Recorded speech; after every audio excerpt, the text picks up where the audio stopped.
오늘 드디어 계속 함께 살펴보던 소선지서의 마지막 책이자 또한 창세기부터 계속해서 한 주에 한 권씩 한 본문으로 함께 살펴본 구약 성경의 마지막 책인 말라기의 말씀을 함께 나눕니다. 사랑하는 여러분, 지금으로부터 약 400년 전에 쓰여진 어떤 책이 한 권이 딱 마무리가 된 책이 있는데, 그 책의 이야기가 400년이 훌쩍 지난 오늘날 우리가 만나는 어떤 책의 내용에서 그 내용이 이어지게 되는 일이 있다면 이게 가능한 일일까요? 아니, 있다면이라는 얘기가 생겨날 수 있는 일일까요? 우리 인생이 만드는 이야기에서는 불가능한 일입니다. 불가능한 일이에요. 그런데 그런 일이 하나님의 말씀 안에서는 가능합니다. 실제합니다. 오늘 우리가 만나는 말라기서의 마지막 두 구절의 말씀입니다. 보라, 여호와의 크고 두려운 날이 이르기 전에 내가 선지자 엘리야를 너희에게 보내리니 그가 아버지의 마음을 자녀에게로 돌이키게 하고 자녀들의 마음을 그들의 아버지에게로 돌이키게 하리라. 돌이키지 아니하면 두렵건대 내가 와서 저주로 그 땅을 칠까 하노라 하시니라. 이 말씀 이후에 약 400여 년이 지나 쓰인 복음서에서 세례 요한의 아버지가 되는 사가랴에게 주의 천사가 나타나서는 그의 아내 엘리사벳이 세례 요한을 낳게 될 것이라 전해주면서 그 요한, 그 아들에 대해서 이렇게 이야기합니다. 그가 또 엘리야의 심령과 능력으로 주 앞에 먼저 와서 아버지의 마음을 자식에게 거스르는 자를 의인의 슬기에 돌아오게 하고 주를 위하여 세운 백성을 준비하리라. 아멘. 하나님께서는 말라기를 통해 선지자 엘리야를 보내신다 하시고 400여 년이 지나 태어나는 세례 요한에 대해서 주의 천사는 그가 엘리야의 심령과 능력으로 사역하게 된다고 표현하고 있어요. 말라기에 언급된 엘리야는 문자적 의미로 엘리야 선지자를 얘기하는 것이 아니라 그의 사역의 의미를 담고 있는 거예요. 그 위대한 선지자의 사역의 의미로 쓰였어요. 그래서 말라기에서 얘기하는 엘리야는 이사야 선지자 또한 예언한 대로 예수님의 오실 길을 예비하는 세례 요한을 의미합니다. 이렇게 400년의 시간을 넘어 구약 성경이 신약 성경으로 이어집니다. 하나님의 말씀이 그 말씀대로 약속대로 이루어지는 역사를 우리는 직접 보게 됩니다. 말라기 말씀에는 세례 요한뿐만이 아니라 예수님의 이 땅에 오심과 다시 오심에 대한 말씀도 기록이 되어 있어요. 말라기의 하나님의 말씀의 약속대로 세례 요한이 이 땅에 태어나고 또한 그가 그 길을 예비한 예수 그리스도께서 이 땅에 오셨습니다. 하나님의 말씀의 역사입니다. 아멘. 그런데 한 가지 문제가 있죠. 무엇이 문제일까요? 400년이라는 시간이 문제입니다. 말라기가 끝나고 이후 약 400년 동안 하나님의 말씀을 전하는 선지자가 없었어요. 하나님께서 침묵하셨다는 의미입니다. 구약 성경과 신약 성경 사이에 이 하나님께서 침묵하신 400년을 우리는 신학적으로 신구약 중간기라고 이야기합니다. 성경에 기록되어져 있지 않은 시대예요. 이 신구약 중간기는 그렇게 하나님의 말씀이 임하지 않는 시대라는 의미에서 암흑의 시대라고 부르기도 합니다. 말라기의 말씀은 이 400여 년에 하나님이 침묵하신 암흑의 시기를 초래하게 되는 그 요인에 대해서 경고하고 있어요. 오늘 본문으로 읽은 한 절의 말씀, 말라기는 이 첫 절의 말씀으로 시작됩니다. 여호와께서 말라기를 통하여 이스라엘에게 말씀하신 경고라. 나의 사자라는 뜻의 이름을 가진 말라기 선지자를 통해서 하나님께서 이스라엘 백성에게 경고하신 말씀이 바로 말라기서입니다. 그렇다면 무엇에 대한 경고일까요? 말라기의 말씀에는 하나님께 드리는 제사와 제물, 그리고 11조로 대표되는 봉헌물에 대한 정성과 진심이 다 사라져버린 이스라엘 백성, 그것들이 형식이 되어버린 불성실한 이스라엘의 신앙의 삶에 대한 경고의 말씀이 담겨 있습니다. 오늘 말씀을 통해서 말라기의 말씀을 오늘 설교 제목처럼 여호와께서 말라기를 통하여 우리에게 말씀하신 경고로 새겨 듣고 하나님을 향한 우리 신앙의 정성과 진심을 돌아보고 확인하고 되찾는 우리 모두가 될 수 있기를 축복합니다. 아멘. 화면 보시고 함께 읽겠습니다. 시작. 하나님께 드리는 예배에 정성을 다해야 합니다. 자, 말라기서에는 이스라엘 백성들이 잃어버린 하나님께 올려드리는 제사와 제물에 대한 진심과 정성, 잃어버린 그 진심과 정성에 대한 경고의 말씀이 담겨 있어요. 말라기의 시대는 직전의 두 선지서인 학개와 스가랴서의 시대와 더불어서 페르시아 총독이 유대 지역을 다스리던 때였습니다. 이스라엘이 포로에서 돌아온 후 우여곡절 끝에 성전을 다시 재건한 이후의 이야기입니다. 이스라엘 백성들은 바벨론 포로에서 돌아온 후 성전을 재건하고 희생 제사를 다시 시작하며 새로운 시작을 꿈꿨습니다. 하지만 계속되는 그들의 삶의 현실은 그들의 기대와 너무 달랐습니다. 하나님의 격려와 미래에 대한 소망으로 결국에 무너진 성전을 재건했지만 이스라엘 백성들의 삶에는 특별한 변화가 이루어지지 않았습니다. 그들의 조국은 여전히 페르시아의 속국이었고 다윗 왕조의 회복도 이루어지지 않았습니다. 게다가 먹고 살기도 나아지지 않는 그런 삶의 현실이었습니다. 이스라엘 백성들은 예배했고 기도했고 하나님을 섬겼지만 그들이 기대한 회복과 부흥과 축복이 나타나지 않고 눈앞의 현실은 변하지 않는 것처럼 보이자 점점 지쳐가기 시작했습니다. 지쳐가는 무기력 속에서 반복되는 인생의 연약함으로 인한 죄악,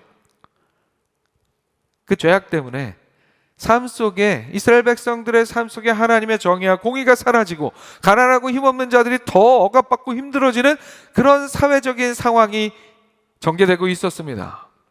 이스라엘 백성들은 그런 상황 속에서 여전히 변화되지 않고 있는 자신들의 죄악된 삶의 모습, 여전히 연약한 삶의 모습은 생각하지 않고 주변 상황들이 좋아지지 않는다고만 생각하면서 하나님에 대해서 기대하고 있었던 자신들에게 하나님께서 주실 것들을 기대하고 있었는데 그걸 안 주시니까 자신들이 하나님께 기대하고 있었던 것들이 다 무너졌다고 실망하면서 하나님께 소홀한 삶이 되어갔습니다. 이스라엘 백성들의 하나님께 대한 소홀함은 그들의 불성실한 제사와 제물, 즉 믿음과 정성과 진심이 없는 불성실한 예배와 희생 제물로 드러났습니다. 본래 하나님께 드리는 예물은 어떠해야 했습니까? 흠 없고 온전한 것이어야 했습니다. 그러나 이스라엘 백성들은 말씀에서 이야기하듯이 눈먼 것, 병든 것, 남은 것들을 제물로 바치고 있었습니다. 하나님께서는 그들의 그런 행태를 강하게 책망하십니다. 말라기 1장 8절의 말씀입니다. 만군의 여호와가 이르노라, 너희가 눈먼 희생 제물을 바치는 것이 어찌 악하지 아니하며 저는 것 병든 것을 드리는 것이 어찌 악하지 아니하냐. 이제 이것을 너희 총독에게 드려보라. 그가 너를 기뻐하겠으며 너를 받아주겠느냐. 이스라엘 백성들의 하나님께 대한 소홀함이 하나님께서 지적하시는 이 말씀처럼 그렇게 드러나고 있었던 거예요. 사랑하는 여러분,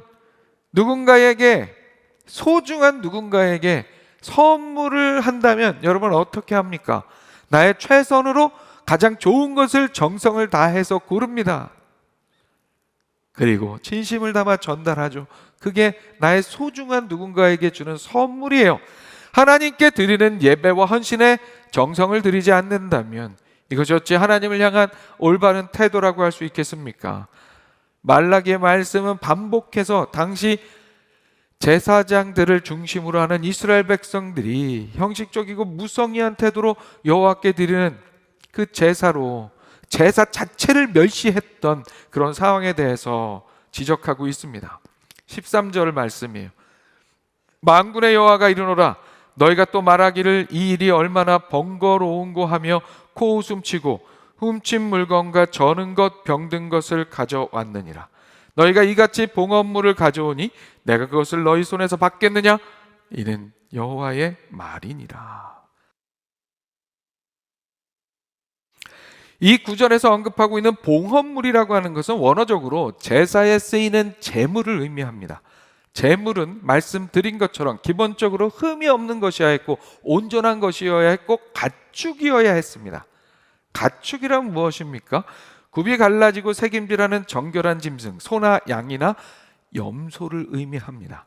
제물이 기본적으로 가축이어야 하는 이유는 그만큼 예배자 자신이 직접 땀을 흘려 기른 짐승으로 정성을 담아 하나님께 드리라는 그런 의미였어요. 이런 원칙 가운데 하나님께서는 가난한 사람들을 배려하셔서 산 비둘기나 집 비둘기 새끼를 대신 드릴 수 있는 예외 조항도 만들어 주셨습니다.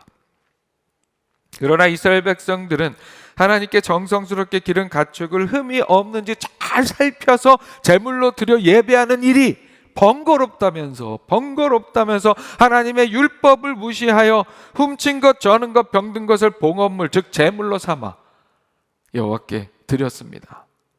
그뿐만이 아니라 이스라엘 백성들은 곡식으로 드리는 제물도 그렇게 더럽고 가치 없는 곡식으로 하나님 앞에 드렸습니다. 하나님께서는 말라기를 통해 그런 이스라엘의 제사와 제물을 가증하게 여기신다고 경고하고 있습니다. 사랑하는 여러분, 이 말씀 앞에서 오늘 우리의 예배를 돌아볼 수 있기를 소망합니다. 우리의 삶에, 우리의 예배의 모습은 어떻습니까? 우리의 예배는 하나님을 향한 온전한 우리의 사랑과 진심과 정성을 잘 담고 있는 예배입니까? 행여라도 우리도 이스라엘처럼 우리가 기대한 어떤 응답이 보이지 않을 때 내 신앙생활이 하나님께 내가 이렇게 하고 저렇게 하고 열심을 다하는데 하나님께서 내가 원하는 대로 해주시지 않는다는 이유로 하루하루 지나면서 나도 하나님께 서운한 마음에 점점 소홀해지고 있지는 않습니까? 그래서 언젠가부터 그저 대충 드리는 예배가 되어 있지는 않습니까? 그래도 예배는 드려야지 하면서 그렇게 드리는 예배가 되어 있지는 않은지 돌아보는 우리가 되기를 소망합니다. 우리는 오늘 예배를 위해 어떤 정성과 마음을 쏟았고 어떤 정성과 마음을 쏟고 있습니까? 오늘 말라기의 경고의 말씀을 나의 예배를 향한 경고의 말씀으로 듣고 겸손하게 우리의 예배를 돌아볼 수 있기를 소망합니다. 로마서 12장 1절에서 이렇게 말씀합니다. 그러므로 형제들아 내가 하나님의 모든 자비하심으로 너희를 권하노니 너희 몸을 하나님이 기뻐하시는 거룩한 산 제사로 드리라. 이는 너희의 드릴 영적 예배니라. 아멘. 너의 몸을 하나님이 기뻐하시는 거룩한 산 제사로 드리라. 이는 너희의 드릴 영적 예배니라. 오늘 나의 모습은 하나님 앞에 올려드릴 만한 흠 없는 온전한 모습입니까? 사랑하는 여러분, 오늘 말라기 말씀 기억하며 예배를 향한 모든 일에, 그리고 나 자신을 하나님께서 기뻐하시는 거룩한 산제사로 준비하여 드리는 모든 일에 소홀함 없이 정성을 다하는, 그렇게 하나님께 드리는 예배에 정성을 다하는 우리 모두가 될 수 있기를 축복합니다. 아멘. 화면 보시고 다시 한번 함께 읽습니다. 시작. 11조를 비롯한 헌금에도 정성을 다해야 합니다. 이스라엘 백성들의 하나님께 대한 예배의 소홀함과 무성의함은 그들이 하나님께 드리는 11조를 비롯한 봉헌물의 소홀함과 무성의함으로 필연적으로 이어집니다. 하나님께서는 이러한 이스라엘의 11조와 봉헌물에 대해서 매우 강력하게 경고하십니다. 3장 8절의 말씀이에요. 사람이 어찌 하나님의 것을 도둑질하겠느냐? 그러나 너희는 나의 것을 도둑질하고도 말하기를 우리가 어떻게 주의 것을 도둑질하였나이까 하는도다. 이는 곧 11조와 봉헌물이라. 이 말씀 속에서의 봉헌물이란 앞서 언급한 제물로서의 봉헌물과는 다른, 언어적으로 볼 때 성전과 제사장들을 위한 헌물, 즉 11조와 함께 드려야 할 거룩한 예물을 의미합니다. 11조와 봉헌물에 대한 지적은, 이 지적은 이스라엘 백성들이 하나님으로부터 멀리 떠나 있다는 사실을 구체적으로 드러내기 위한, 그래서 하나님께서 그것을 구체적으로 드러내시기 위해서 특정하여 지적하신 죄악이었어요. 하나님께서는 11조와 봉헌물을 정성으로 드리지 않는 이스라엘의 신앙의 모습을 이스라엘이 하나님의 소유를 도둑질했다고까지 표현하고 있습니다. 도둑질했다고요, 하나님의 것을. 왜 11조와 봉헌물을 정성껏 드리지 않는 일이 하나님의 소유를 훔치는 일이 될까요? 모든 헌금이 다 그렇지만 특별히 11조라고 하는 것은 단순한 헌금이 아닙니다. 우리에게 주어진 모든 것의 주인이 하나님이심을 고백하는 믿음의 행위이기 때문입니다. 다윗은 시편 24편 1절에서 이렇게 선포합니다. 땅과 거기 충만한 것과 세계와 그 가운데 사는 자는 다 여호와의 것이로다. 아멘. 무슨 말입니까? 무슨 선포요? 고백입니까? 세상의 모든 것이 다 여호와 하나님의 것이라는 뜻입니다. 왜 그렇습니까? 우리 인생을 포함한 이 세상의 모든 것을 창조하신 분이 우리 하나님 아버지이시고, 그래서 하나님께서 이 세상 모든 만물의 저작권자이시기 때문입니다. 온 세상에 대한 하나님의 소유권에 대한 신앙적 이해와 지식이 있었던 다윗은 성전 건축을 위해 준비한 모든 예물을 하나님께 봉헌하면서 이렇게 고백합니다. 나와 내 백성이 무엇이기에 이처럼 즐거운 마음으로 드릴 힘이 있었나이까? 모든 것이 주께로 말미암았사오니 우리가 주의 손에서 받은 것으로 주께 드렸을 뿐이니이다. 아멘. 다윗의 이 고백이 어떤 의미인지 여러분 다 이해가 가시죠? 사랑하는 여러분, 우리의 삶을 공급하시는 분이 하나님이시고 모든 것이 하나님께로부터 왔음을 인정하는 믿음의 행위가 우리가 드리는 11조예요. 이 11조라고 하는 것은 율법이 주어지기 훨씬 이전부터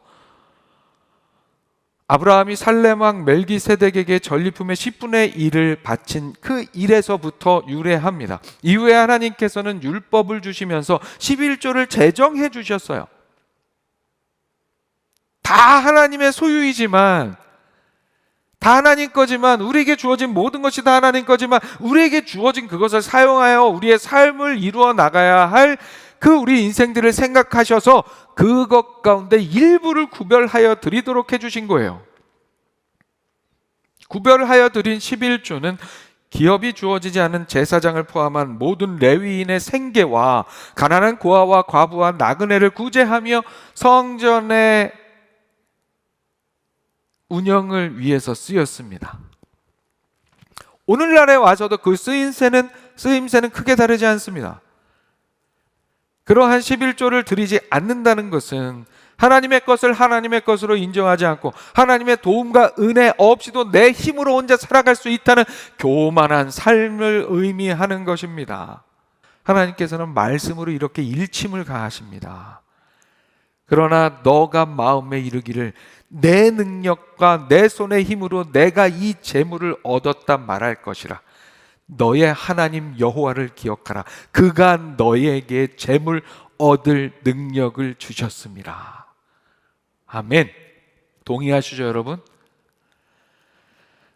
우리의 11조를 비롯한 헌금 생활, 오늘날의 우리의 신앙 생활 속에서의 우리의 11조를 비롯한 헌금 생활은 어떤 모습입니까? 11조를 마음과 정성을 다해서 하나님께 드림으로 우리의 모든 것이 하나님의 것이며 우리가 하나님 없이는 살 수 없다는 존재라는 신앙의 고백을 온전히 드리는 우리가 될 수 있기를 축복합니다. 하나님의 약속의 말씀을 믿고 신뢰하며 11조를 비롯해서 마땅히 드려야 할 감사와 우리의 모든 예물을 우리의 진심과 정성과 기꺼운 마음을 담아 드리는 우리가 될 수 있기를 소망합니다. 그래서 결국에는 하나님께서 우리에게 약속하신 쌓을 곳이 없도록 부어주시는, 너무 많이 주셔서 더 이상 쌓을 곳이 없도록 부어주시는 그 하나님의 약속된 복을 나의 것으로 받아 누리는 우리 모두가 될 수 있기를 축복합니다. 그러나 이스라엘은 그런 하나님의 사랑에는 아랑곳하지 않고 여전히 하나님께 범죄하는 삶의 연속이었습니다. 그런 상황 속에서 이스라엘은 그렇게 철없는 자녀들처럼 하나님을 의심하며 힘들고 어렵다고 하나님께 제대로 예배하지 않고 다 필요 없다는 식으로 그렇게 죄악의 숲을 헤매고 다녔습니다. 이스라엘 백성들이 보인 불성실한 모습은 하나님을 향한 제사와 제물 그리고 11조와 봉헌물에 대한 불성실하고 무성의한 모습뿐만이 아니었습니다. 하나님과의 언약을 어기고 이방신을 섬기는 여인들과 결혼하고 신실한 가정을 지키지 않고 불순한 의도로 이혼을 남용했습니다. 하나님의 정의와 공의를 무시했습니다. 이 모두가 하나님의 사랑을 자신들의 잣대로 오해하고 무시하며 하나님과의 관계가 무너진 상황에서 벌어진 일들이었습니다. 사랑하는 여러분, 오늘을 살아가는 우리의 모습은 어떻습니까? 우리도 하나님이 우리를 사랑하신다 말로 이야기하긴 하지만 내가 원하는 대로 내 욕심대로 사랑해 주시지 않으면 그게 사랑이 아니라고 그렇게 생각하면서 이스라엘 백성들처럼 철없는 신앙의 삶을 살고 있지는 않습니까? 다시 말씀드립니다. 어떤 상황에서도 하나님의 사랑을 오해하지 않은 우리가 될 수 있기를 소망합니다. 하나님은 언제나 옳으십니다. 하나님은 언제나 나보다 나에 대해서 더 잘하십니다. 하나님은 언제나 나 자신이 나를 아끼고 사랑하는 것보다 더욱더 나를 아끼고 사랑하시는 분이십니다. 그런 하나님의 사랑 오해하지 않고, 그래서 그 사랑 안에 온전히 거하는, 우리도 하나님을 온전히 사랑하는 우리의 삶이 될 수 있기를 축복합니다. 말씀 정리합니다. 오늘 말씀 속에 죄악된 이스라엘의 삶을 향해 하나님께서 말라기를 통해 경고하셨지만 이스라엘 백성들은 경고의 말씀에 안타깝게도 귀 기울이지 않았습니다. 결국 하나님께서는 400년 동안 침묵하셨어요. 물론 그 400년 동안 하나님께서는 구속의 역사를 이루어 가시고 이 땅에 독생자 아들을 보내실 때를 준비하셨습니다. 하지만 그렇다고 이스라엘의 죄가 정당화되지는 않습니다. 사랑하는 여러분, 오늘 말씀을 우리에게 주시는 경고로 받고 우리 삶에도 무너진 신앙의 이야기들이 있다면, 하나님의 사랑을 오해해서 소홀해진 신앙의 이야기가 있다면, 우리의 예배가, 우리의 헌신이, 우리의 11조가, 우리의 헌금이 그렇게 하나님 앞에 소홀해진 모습들이 있다면 오늘 말씀 기억하며 여전히 우리와 함께 하시는 하나님의 사랑을 신뢰하며 회복하는 우리가 될 수 있기를 소망합니다. 그래서 온전히 하나님께 기쁨이 되는 우리 한 사람 한 사람, 하나님께서 어떤 경우에도 우리와의 관계 속에서 침묵하실 필요가 없는, 참으로 하나님께 기쁨이 되는, 우리 또한 항상 하나님과 교제하며 살아가는 뜨거운 열정으로 예배하고 헌신하는 우리 모두가 될 수 있기를 주님의 이름으로 축원합니다.